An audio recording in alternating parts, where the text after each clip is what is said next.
Bienvenidos a Más Salud en tus Manos. Mi nombre es Paola López y este espacio tiene que ver con la salud, con el bienestar, inicialmente con el COVID-19. Por eso surgió este espacio, por eso surgió este programa. Y estábamos en mora de hablar sobre los embarazos. Pero ¿qué significa vivir un embarazo en medio de la pandemia? ¿Qué ha significado para miles de mujeres tener que ir a sus controles sintiendo que se están exponiendo aún más? Somos conscientes todos que la etapa de embarazo necesita cuidados especiales y que para muchas mujeres seguramente hay miedos a enfrentar. Pero también hay que hablar de lo que significa el COVID-19, que de por sí ha sido una situación nueva para absolutamente todos. ¿Cómo ha sido enfrentar un embarazo? ¿Cómo superar un embarazo? ¿Cómo llevar un embarazo de la manera más tranquila y saludable posible durante el COVID-19? ¿Cómo han sido estas cifras antes de la pandemia y cómo se han mantenido hoy en día? ¿Por qué hablamos de la vacunación para las mujeres embarazadas como personas de alto riesgo? ¿Por qué aún algunas mujeres embarazadas prefieren no optar por la vacuna? Pues esas inquietudes las vamos a responder a continuación con un experto en embarazos, quien nos hablará de esos riesgos comunes y de esos riesgos adicionales por cuenta del COVID-19. Bienvenidos a Más Salud en tus Manos. El embarazo es, para la mayoría de las mujeres, una etapa especial cargada de emoción. Sin embargo, en medio de una pandemia como la que vivimos actualmente, los sentimientos de ansiedad, miedo e incertidumbre pueden opacar la felicidad que genera el embarazo. Para los expertos, las mujeres en estado de embarazo son más vulnerables a las infecciones y a los virus debido a los cambios en su sistema inmune, así que pueden correr más riesgo de enfermarse gravemente a causa del COVID-19, por lo que pueden sufrir un parto prematuro y diferentes efectos adversos en su embarazo. Según el Instituto Nacional de Salud, entre enero y septiembre de 2021 en Colombia, las madres gestantes representaron un incremento del 314% en fallecimientos en comparación con el año pasado. Debido a esto, el Ministerio de Salud hace un llamado a las mujeres que se encuentran en etapa de gestación para que acudan a la aplicación de la vacuna contra el COVID-19.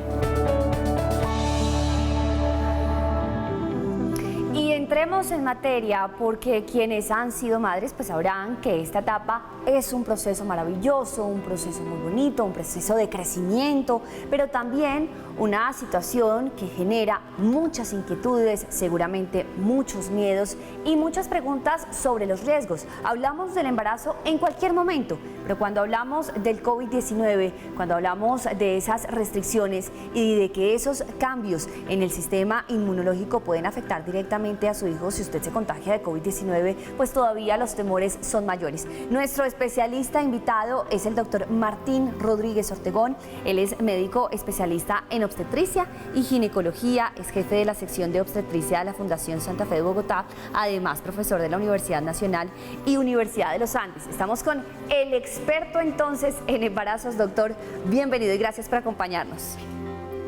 Hola Paola, muchas gracias por la invitación. Y empecemos entonces por los riesgos, esos miedos comunes de una mujer que, bueno, empieza con esta etapa de embarazo. ¿Cuáles son esas preguntas frecuentes en cualquier momento? No nos concentremos todavía en esta época de COVID-19. Bueno, Paola, lo primero es que es importante antes de optar por un embarazo hacer algo que se llama la consulta preconcepcional. En condiciones ideales todas las pacientes deberían hacerlo y es planear su embarazo, prepararse y realizar un chequeo previo antes de concebir. Como esto no se da en la mayoría de los casos, siempre en el primer control prenatal nosotros hacemos algo que se llama estimación del riesgo obstétrico. Y es que basado en esos antecedentes de la paciente, en sus condiciones de vida, y luego de realizar unos exámenes, estimamos cuál es el riesgo real para ese embarazo. Obviamente es un momento en la etapa, en la vida de las mujeres que se presenta en pocas ocasiones y genera muchas inquietudes y expectativas. La mayoría de pacientes lo que les preocupa principalmente es que su embarazo curse sin problemas, que su bebé venga sin ningún tipo de patología ni malformaciones. Y es evidente pues que la gran mayoría de pacientes, sobre todo las mamás primerizas que se enfrentan a un embarazo, pues tienen muchas inquietudes al respecto. Doctor, y vamos entonces en ese paso a paso sobre las inquietudes, porque me imagino yo que en cada etapa, semana tras semana, pues van surgiendo más preguntas respecto al embarazo. Pero entonces el doctor hablaba de un chequeo previo cuando una mujer decide ser mamá, y concentrémonos en una mujer. Evidentemente desconocemos las condiciones de cualquier mujer, de pronto una pareja, de pronto una mujer soltera, como sea que sea la situación. Pero hablemos entonces de ese chequeo previo. ¿Qué incluye? Bueno, ese chequeo preconcepcional arranca con una consulta con el especialista en ginecología y obstetricia, luego de valorar, por ejemplo, la talla, el peso, el estado nutricional de esa paciente, sus condiciones de vida. Solicitamos una serie de paraclínicos que nos permiten ver en términos sencillos cómo el cuerpo de esa mujer está para enfrentarse, entre comillas, a una gestación.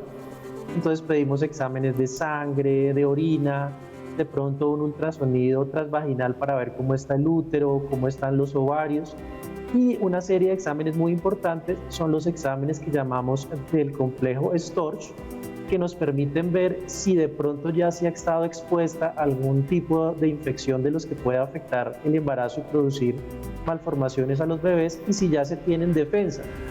También, por ejemplo, con enfermedades como la rubiola, verificamos si la paciente ya tiene anticuerpos y si es necesario de pronto colocar alguna vacuna previa al embarazo de las que no se pueden colocar en el embarazo. Y además iniciamos la suplencia del ácido fólico, que es un micronutriente muy importante y que debe tomarse previamente a la concepción. Es cuando más funciona para prevenir malformaciones del sistema nervioso central. Listo, doctor. Y usted dice revisar cómo están los anticuerpos de la paciente, revisar el tema de las vacunas. Y ahí empieza la pregunta relacionándolo ya con el COVID-19. Que la paciente ya se puso la vacuna, que no se ha puesto la vacuna, que quiere esperar a ponérsela cuando esté en el estado de gestación. ¿Cuál sería la indicación? Pues mira, es muy difícil porque planear absolutamente un embarazo y uno tener el control sobre en qué momento se va a dar el embarazo no es sencillo. Solamente puede darse con certeza en casos de reproducción asistida. Muchos colegas tienden hoy en día a recomendar como una conducta preconcepcional haber recibido la vacunación contra el COVID-19. Sin embargo, no es un prerequisito para embarazarse, porque como hemos visto en el embarazo es posible la vacunación. Pero yo le diría a aquellas pacientes que de pronto son un poco ansiosas y temerosas con respecto a vacunarse en estado de embarazo, que una conducta bastante razonable es vacunarse previamente y, entre comillas, como chulear esa parte de la vacunación para el COVID, pues para estar mucho más tranquilas al momento de concebir. Doctor, ¿y hay algún inconveniente, por ejemplo, de tener COVID-19 cuando ya se está en la etapa de gestación? Es decir, ¿es una situación complicada que se puede enfrentar, o ahora cuando ya se tiene el esquema de vacunación es una situación que puede pues tomarse con tranquilidad o genera riesgos para el bebé? En general sí genera riesgos. Algo positivo y que hemos visto con la vacunación y que creo que todos lo han escuchado por ahí es que la vacunación disminuye la probabilidad de enfermarse de manera grave por COVID-19. Sin embargo, es innegable que una embarazada con COVID tiene un poco más de riesgo que la población general, y eso ha hecho que las autoridades recomienden la vacunación en embarazadas. Por ejemplo, patologías como el parto pretérmino, como la preeclampsia, como la ruptura prematura de membranas, son muchísimo más frecuentes en pacientes que se enferman gravemente por COVID-19. Ojo, no quiero decir que toda paciente embarazada que contrae el COVID-19 tenga que complicarse, pero estadísticamente es más probable. Y como hemos visto, el espectro de la enfermedad es muy variable, puede ir desde una gripa común hasta condiciones francamente críticas que pueden poner en riesgo la vida de una paciente. Algo muy importante y que hay que aclarar es que hasta donde sabemos hoy en día, el COVID-19 no es un virus fetofático. ¿Eso qué quiere decir? No es uno de esos virus que puede producirle malformaciones o alteraciones al bebé. Entonces, si una mamá se llega a enfermar, hay que manejarlo con muchísima tranquilidad, ajustar el control prenatal, pero debe tener presente que no es un virus que vaya a lesionar o a producir malformaciones en su bebé. Aumenta el riesgo de algunas patologías, pero no es un virus fetopático. Qué respuesta maravillosa y que creo y espero genere tranquilidad en muchas pacientes que o son mamás o están pensando convertirse en mamás. Doctor, ya vamos a entrar a más etapas avanzadas del embarazo. Tenemos una breve pausa, ya seguimos.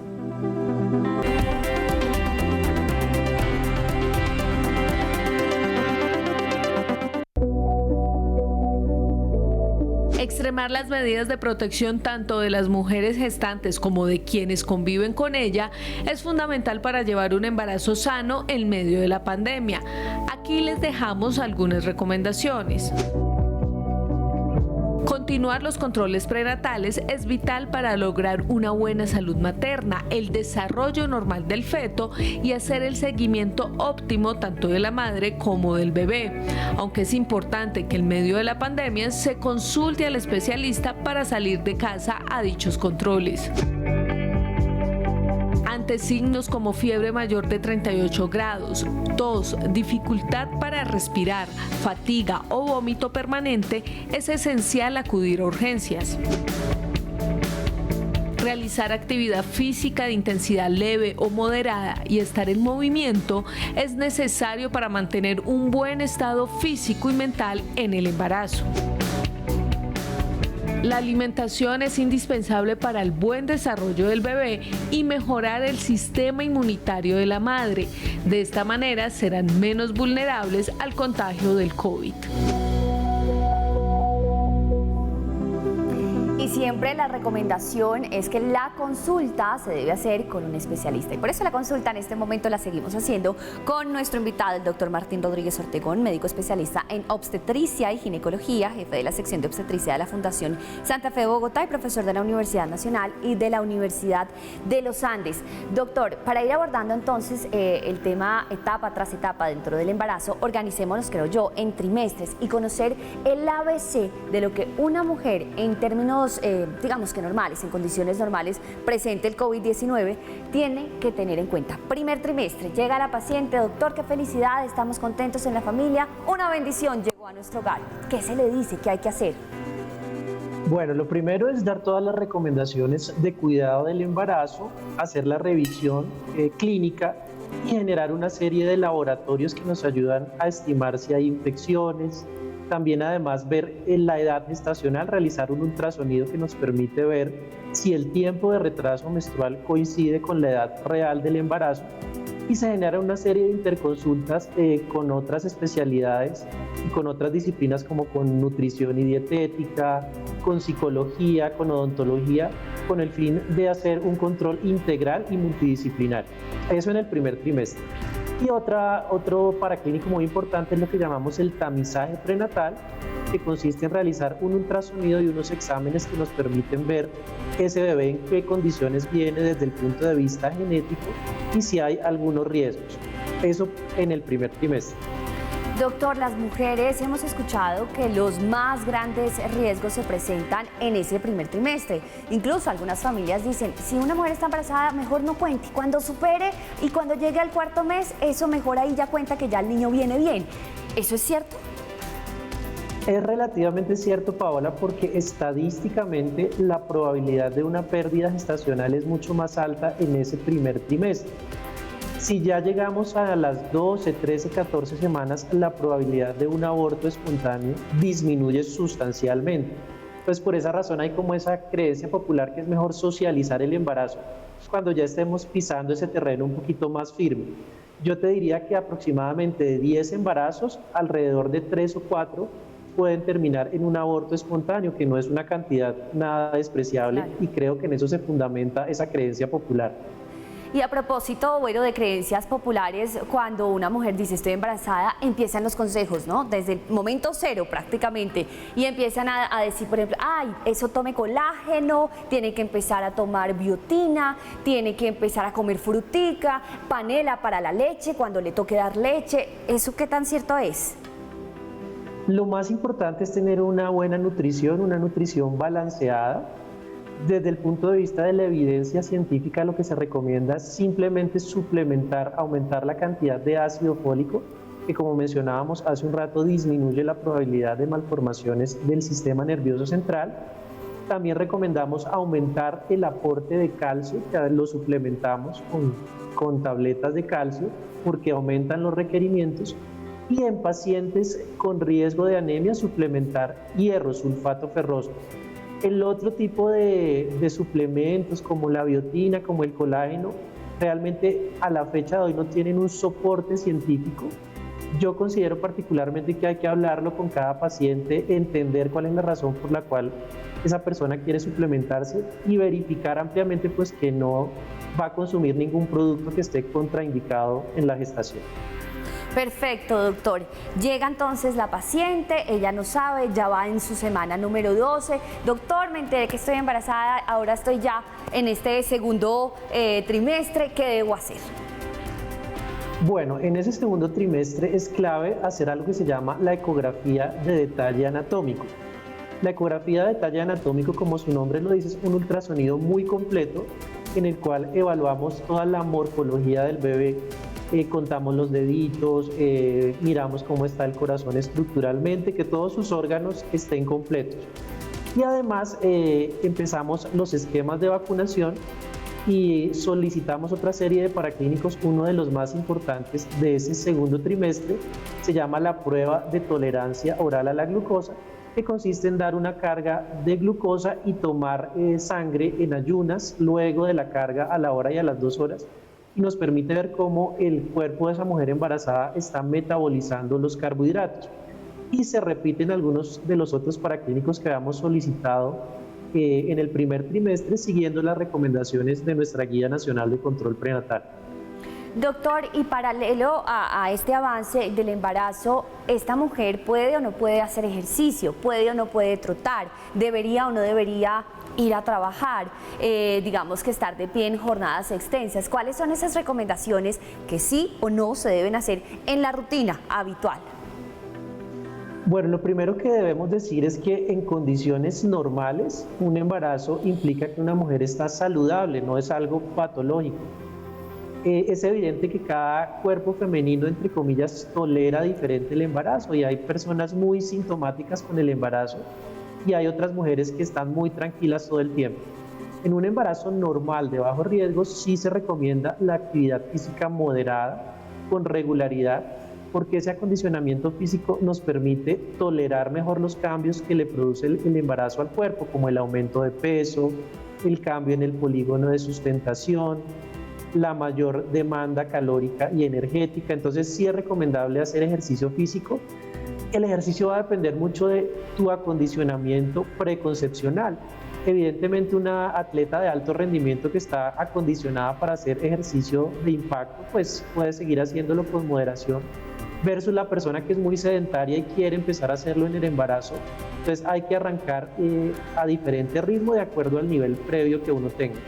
¿Qué ejercicios son más recomendables? Los ejercicios que involucren la parte postural y la parte cardiovascular. Por ejemplo, la natación, las personas que tienen la posibilidad de hacerlo, es el ejercicio perfecto en el embarazo porque contribuye a entrenar o a acondicionar muchos aspectos. Y otros ejercicios como el yoga, los pilates, serían ideales en este momento.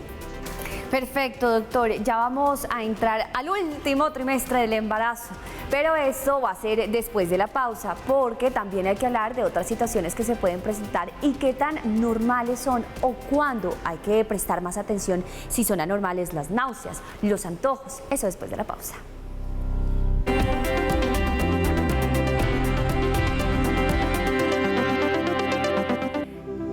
Seguimos en Más Salud en tus Manos. Hoy estamos hablando del embarazo, sí, con COVID-19. Martín Rodríguez Ortegón, él es médico especialista en obstetricia y ginecología, jefe de la sección de obstetricia de la Fundación Santa Fe de Bogotá, profesor de la Universidad Nacional y de la Universidad de los Andes, nuestro experto invitado. Doctor, entonces ya estamos en el tercer trimestre del embarazo y llega el octavo mes. Hablemos de ese octavo mes que ha generado tantos mitos alrededor de lo que puede suceder. ¿Por qué hay tanto miedo cuando se llega a ese octavo mes? Paola, yo creo que esa creencia popular tiene que ver con el hecho que para ese momento ya es frecuente empezar a tener contracciones preparto y algunos síntomas como que van preparando al cuerpo femenino para el trabajo de parto como tal. Pero realmente es un mito. Algunas personas, por ejemplo, piensan que es mejor que un bebé nazca de 7 o de 8 meses que a término, y esto es una creencia totalmente falsa, porque biológicamente el embarazo está diseñado para durar cierto tiempo, y lo más razonable es que un bebé alcance su madurez y llegue a las 40 semanas o 9 meses. Entonces es más como un mito, pero realmente no hay ningún riesgo adicional de complicaciones adicionales relacionadas con la edad gestacional. Doctor, el embarazo todo iba perfecto, pero llega una palabra que genera mucho miedo, mucha angustia, y es una probable preeclampsia. ¿Qué significa eso? Bueno, la preeclampsia es la hipertensión asociada al embarazo, exclusiva en el embarazo, y además en la cual se presentan alteraciones en otros sistemas u órganos, como por ejemplo el hígado, los riñones, el sistema hematológico. Definitivamente hay una predisposición a tener preeclampsia, pero si le sumamos algunos riesgos como ganar más peso de lo que se debería ganar, tener un embarazo en condiciones estresantes, eso es como un caldo de cultivo para incubar la preeclampsia. Entonces, por esa razón vigilamos muy de cerca la tensión arterial en los controles prenatales y estamos atentos a recomendar estar pendiente aun cuando se presenta alguno de estos síntomas de preeclampsia. ¿Y cuál sería un manejo adecuado para una paciente que es proclive a tener preeclampsia? Bueno, la evidencia médica sugiere hoy en día que cuando conocemos previamente que esa paciente tiene riesgo, damos aspirina a dosis bajas, así parecido a como la utilizan las personas hipertensas o que sufren de problemas cardíacos. Se ha visto que eso ayuda a disminuir el riesgo. También tener un embarazo muy tranquilo, controlar el peso, hacer un seguimiento muy estricto. Desafortunadamente, la preeclampsia hoy en día la única cura que conocemos es la terminación del embarazo, porque el embarazo es lo que produce la enfermedad. De tal manera que tratamos de controlar los síntomas y llevar el embarazo lo más lejos posible, pues para garantizar un mejor pronóstico de ese bebé y obviamente de la mamá. Doctor, otra de las enfermedades, entre comillas, comunes, si usted me corrige, es la diabetes gestacional. De acuerdo, Paola, es una enfermedad bastante común y tiene que ver mucho con los malos hábitos, tanto previos al embarazo como durante el embarazo de las pacientes. Por esa razón recomendamos para prevenir la diabetes tener una ganancia de peso adecuada y además ser un poquito razonables en la ingesta de carbohidratos durante la gestación, porque desafortunadamente el cuerpo femenino durante el embarazo no es tan hábil para metabolizar esos carbohidratos, y a partir de la semana 24 a 26 es cuando más empieza a presentarse ese riesgo de diabetes gestacional. ¿Y cuáles serían entonces esos signos de alerta rápidamente, que ya se nos va el tiempo, doctor? Y con respecto a la diabetes, por esa razón hacemos la curva de tolerancia que te mencionaba previamente en la semana 24, es como un examen de tamizaje para ver que no lo tenga, y obviamente pues estar atento en los controles a que no haya signos de hiperglicemia, que de pronto el bebé crezca mucho, que tenga mucho líquido amniótico o que la paciente esté aumentando desmesuradamente de peso. Perfecto, doctor. Y creo que quedamos pendientes del día del parto. Si me regala una frasecita rápida, ¿cómo prepararse una mujer para el día del parto? Y con eso nos despedimos. Yo pienso que lo principal es tener una actitud positiva, tener en cuenta que todas las mujeres están capacitadas en la gran mayoría de los casos para tener un parto vaginal. Si es posible realizar el curso psicoprofiláctico y acudir oportunamente y estar muy bien acompañada para tener un parto humanizado y en las mejores condiciones posibles. Doctor, muchísimas gracias. Evidentemente este tema tiene mucho detalle y si quedamos en el parto, después hay que seguir con el proceso, por ejemplo, de la lactancia. Así que la invitación está abierta para un nuevo programa. Gracias por acompañarnos. Me despido entonces del doctor Martín Rodríguez Ortegón, médico especialista en obstetricia y ginecología. Muchas gracias, Pau. Y a ustedes, gracias por acompañarnos en este espacio Más Salud en tus Manos. Hoy empezó a tocar el tema del embarazo, pero por supuesto tiene continuidad.